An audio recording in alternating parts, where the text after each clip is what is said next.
My name is Liza Clark, and I'm going to read to you Washed with Tears. A sinful woman anoints Jesus. And this comes from Mark 14, Luke 7, and John 12. One night, Jesus went to dinner at an important leader's house. The important leader invited his important friends.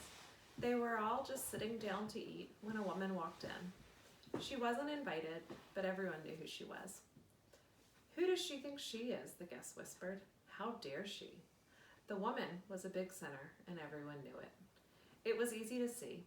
After all, she had broken the rules and done bad things. The woman walked straight up to Jesus. She was carrying very expensive perfume. Now, the thing about perfume back then was it didn't come in bottles, it came in jars. And the jars were made out of precious stone, like alabaster.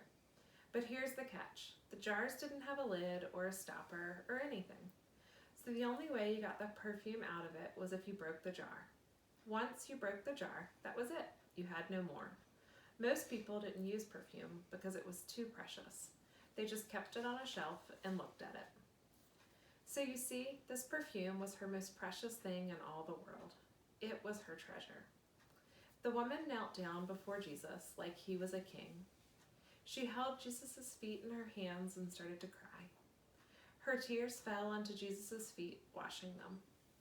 She kissed his feet and dried them with her long dark hair. And then she did something strange. She broke the jar and poured the perfume all over his feet.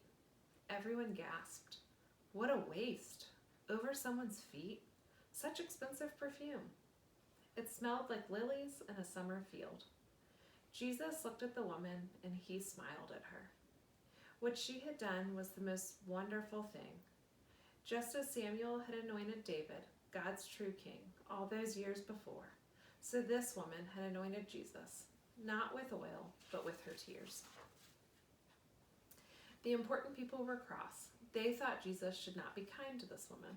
That woman is a sinner, they grumbled. We are the good ones. And it's true, they did look good from the outside. After all, they were keeping all the rules.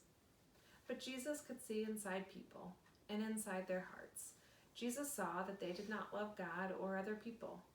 They were running away from God, and they thought they didn't need a rescuer. They thought they were good enough because they kept the rules. But sin had stopped their hearts from working properly, and their hearts were hard and cold. This woman knows she's a sinner, Jesus told them. She knows she'll never be good enough. She knows she needs me to rescue her. That's why she loves me so much. You look down on this woman because you don't look up to God. She is sinful on the outside, but you are sinful on the inside. The important people shook with anger.